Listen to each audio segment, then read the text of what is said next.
રોટલો ને રોટલો બહુ મીઠો છે ચૂલાનો થયો છે ને અને શાકનો તો કંઈક જય માતાજી આજે જો શિવ જો શું કરે છે પારણિયું ઢોળી નહીં લઈ આવ્યો ને અહીંયા સુવડાવો એમ કે છે હા તો બહુ જ છે કશી આજ પાછું યાદ આવી ગયું પારણિયું પારણિયામાં શું છે આજે એમ કરતો તો સુઈ જાય જો હાલા હાલા કરી જાય બંધ કરો હાલો હવે કરી જાય તો નહીં જો આપણી બનાવટી કરે છે સુઈ ગયો જો હવે સુઈ ગયો છો શિવ સુઈ ગયો ને દીકરો હે હવે બોલાવો હવે નહીં બોલાવતા હો હાલે આ તારું રાખ દે વાલું રાખ દે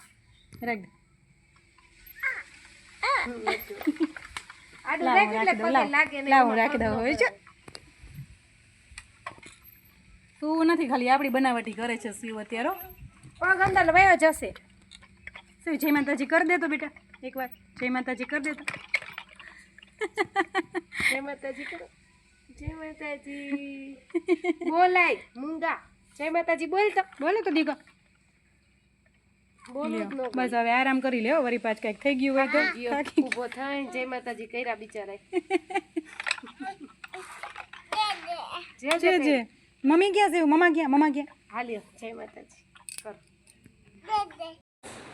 તો શિવ રમે છે અહીંયા અને હવે આપણે રસોઈનો ટાઈમ થઈ ગયો છે તો શું રસોઈ બનાવશું એ આવી ગયા છે જો દૂધી લાવું છું દૂધી આવી ગઈ છે દેશી આપણી વાડી દેશી હો ખાવ શું લે બસ ઓય ગેસ ઉપર નહીં ચૂલે દૂધી કોફતા ગ્રેવીનું ખાવું છે કારણ કે અમે દૂધી કોફતા થાય ને એવી જ એકદમ કૂણી દૂધી છે તો આજે અમે તડકો ને એવું છે એટલે ચૂલે બનશે કારણ કે એ શાક એવું છે કે આપણે ચૂલે બનાવીએ તો વધારે ટેસ્ટ આવે તો આપણે થોડીક વારમાં બનાવશું ને તૈયારીને એવું આપણે કરી નાખી બર્તન તો છે ને હા ઉપર પડ્યા છે થોડા તો અત્યારથી લ્યો ને એટલા મૂકી દે હા સારું હાલો હજી ઘરની દેશી દૂધી છે તો હું જાઉં છું બહાર આવું તો તૈયાર કરી નાખજો હા ચાલો તો આપણે તૈયારી કરી તો આ દૂધીની છાલ જે હતી ને મેં ઉતાર નાખી છે અને હવે આપણે એને છીણી નાખીશું ખમણીથી છીણી નાખશું આપણે એને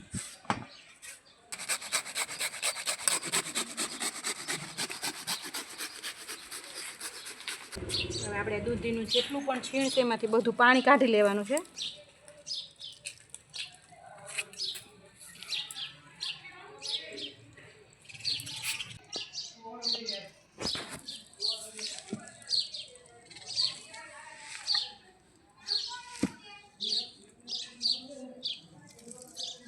પાણી નીકળ્યું છે ને આપણે નાખી નથી દેવાનું આ વિટામિનથી ભરપૂર હોય તો જ્યારે આપણે ગ્રેવી બનાવશું તો એ ગ્રેવી બનાવવામાં આપણે પાણીનો ઉપયોગ કરશું તો અત્યારે આપણે પાણી સાઈડમાં રાખી દઈશું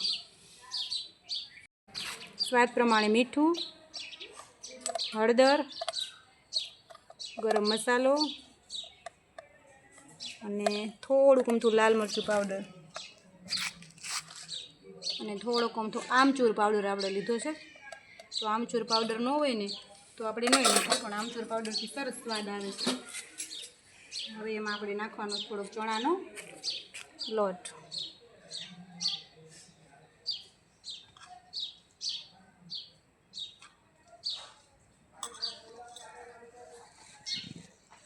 તો દૂધીના છીણનું જે મેં મિશ્રણ આ રીતે તૈયાર કર્યું છે એમાં મેં તો અમારા પરિવારને ફાવે એ રીતે મસાલો અને મિશ્રણ તૈયાર કર્યું છે બાકી મરી મસાલા અને બીજું લીંબુ ખાંડ જે રીતે પસંદ હોય એ રીતે તમે નાખીને મિશ્રણ તૈયાર કરી શકો છો તો આપણે કોફતા હવે તળી લેવાના છે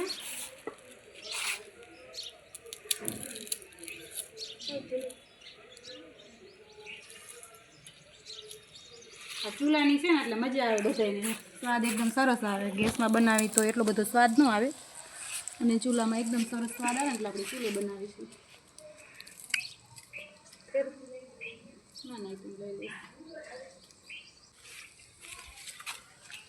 એકદમ લાલ થવા દેવાના કોફતા નહીં તો અંદરથી કાચા રહે એટલે અંદરથી કાચા ન રહે ને એનું ખાસ ધ્યાન રાખવાનું છે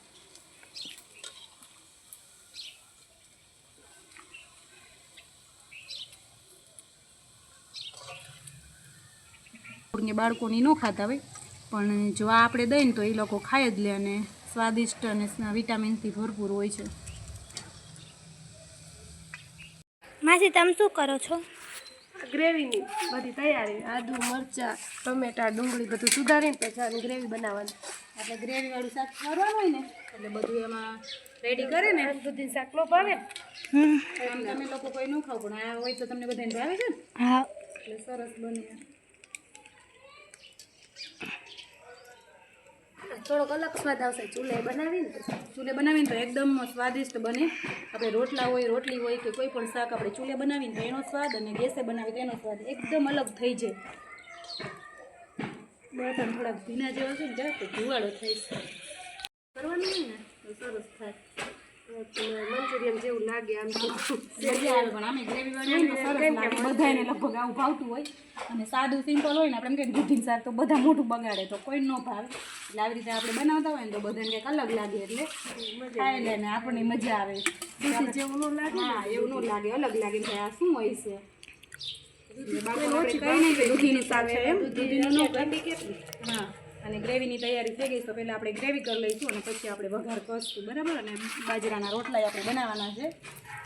જો કે પરોઠા એરા સરસ લાગે પણ અમારે બધાને રોટલી એરે ને રોટલા ઓછું ખાય ને બધા તેલવાળું. ગ્રેવી કરે છે. ગ્રેવીમાં આપણે ડુંગળી લસણ ટમેટા આદુ બધું લીધું છે. એ મિક્સર નહીં કહેતો, સફેદ મિક્સર લઈ છે. એ મિક્સર છે ને ઘડીએ ઘડીએ બંધ થઈ જાય સૌ થાય એમ થાય છે.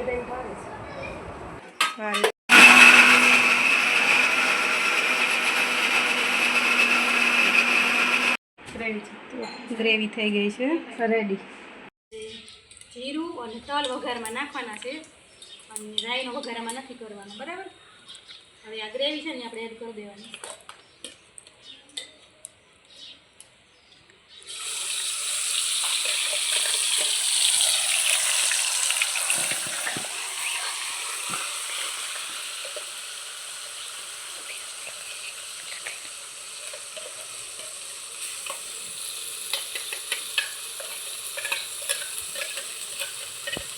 એકદમ મસ્ત ટેસ્ટી શાક બને છે. તો જો ગ્રેવી બતાવતો યદિરાજ અને લીંબુનો સ્વાદ જે લોકોને ખાવતો હોય એની પ્રમાણે આપણે લેવાનો છે.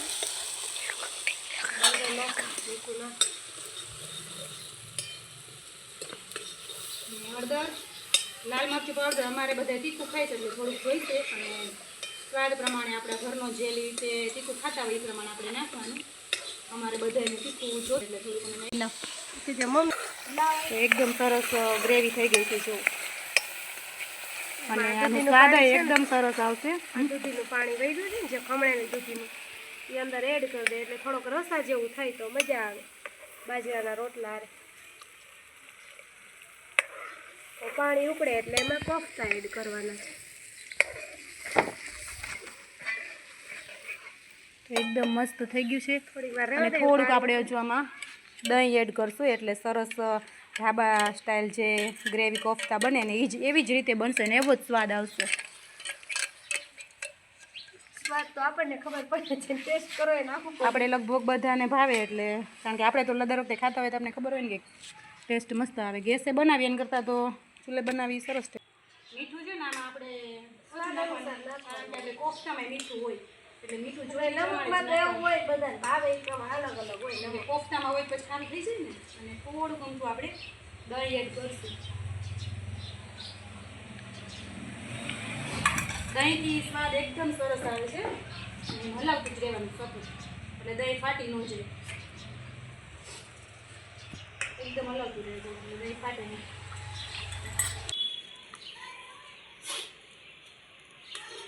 મમ્મી હવે આપણે તમે મંચુરિયન નાખી દો અંદર. તેથી રાજાને મંચુરિયન કહે છે. બાળકોને પણ મંચુરિયન જેવું જ લાગે છે નહીં? મંચુરિયનનું શાક એ અધીરા છે. આજ તો તાર મંચુરિયનનું શાક ખાવાનું. આપણે રસો થોડો કરવો જ પડે કારણ કે કોફતા એડ કરીને અંદર પાણી બધું પી જાય એટલે રસો થોડોક રાખવાનો જ છે. આપણે કોફતાનું ગ્રેવી શાક બનાવીને તો એ નાખવાનું જ છે. થોડોક તો ધુવાડો લાગે છે તો હમણાં આપણે જે કોફતા નહીં કરે ને પાણી ચૂની જઈશે એટલે સરસ મજાનું શાક બની તૈયાર થઈ જાય એકદમ સરસ. ચાડા પાછું સુધાર નાખે લાવો.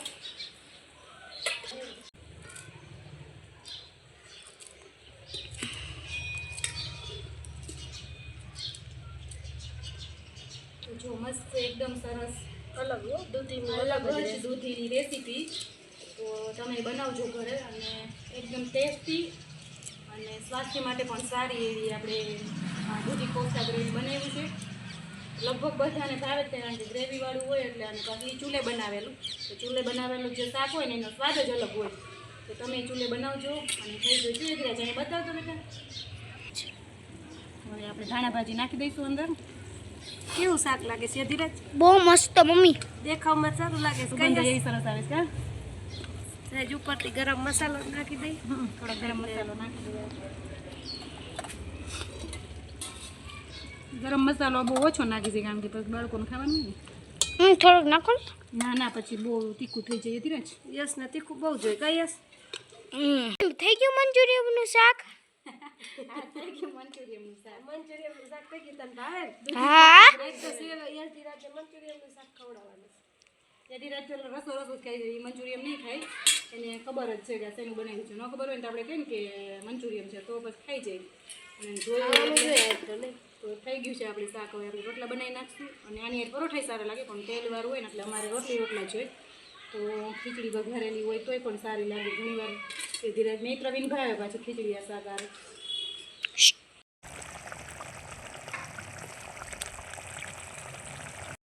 તો જમવાનું રેડી થઈ ગયું છે અને ચૂલે બનાવેલું શાક, ચૂલાના રોટલા, તળેલા મરચાં એ બધું આપણે બની ગયું છે. ચાલો તમને બતાવું કારણ કે બધાને બહુ મજા આવશે. આજે ચૂલે બનાવ્યું છે. જોકે શિયાળામાં આવેલા વધારે રસોઈ ચૂલે બનાવતા હોય પણ અત્યારે ચોમાસામાં બળતણ ને બધું ભેજવાળું હોય એટલે ન થાય. એ સેલ્વી શું થયું?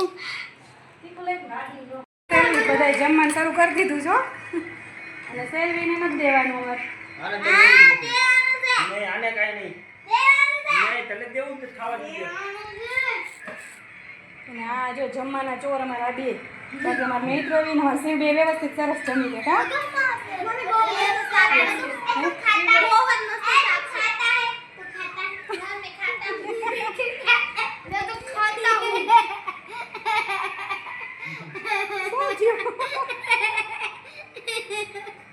સેલવી એટલે સેલવી હો.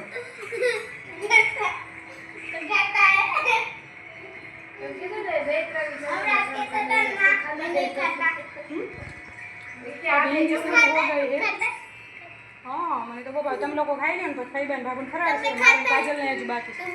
બેજો હારો બેજો. અમે તમે બધા જમી લો પછી ને શિવ નો તો આ રીતે બધા મજાક મસ્તી કરતા જમે છે અને મજા આવી કારણ કે ચૂલાનું છે ને તો વધારે સ્વાદિષ્ટ છે. મિત્ર તને ચૂલાનું ભાવે કે હે આ રોટલો ને વધારે મીઠો થાય ને બહુ મસ્ત રોટલો બહુ મીઠો છે. તો ચૂલાનો થયો છે ને રોટલો અને શાકનો તો કંઈક કયો મસ્ત બોલ્યો. હે અને હવે આ બાજુ આપણે જઈશું ને તો અહીંયા છે ને શિવ રમે છે. જો જમણવાર પૂરો થઈ ગયો છે. એમાં શું લાગે નહીં ચાઈમાં વગર ઉતારવાનું હોય. અને આ મોબાઈલ જોતા જોતા નથી જમવાનું. જમી લીધું શિવ? બધા નો જમવાનું. હા એટલે જ ને. હવે એ પછી અમે બધા જમવા બેસી જઈશું કારણ કે બધા હારે બેસી જાય ને શિવમાં જમવા દો એટલે બધા માટે પાસે બેસવું પડે. બધા હારે ન બેસી જમા દીધું અને આમ જો મજાક મસ્તી શરૂ થઈ ગઈ છે. સેલવી એ રોટલો બટ પેલા જમી લે તો બેટા જમાડી લઈને સેલ્વી ને એ બે જમવામાં કેવડાવશે.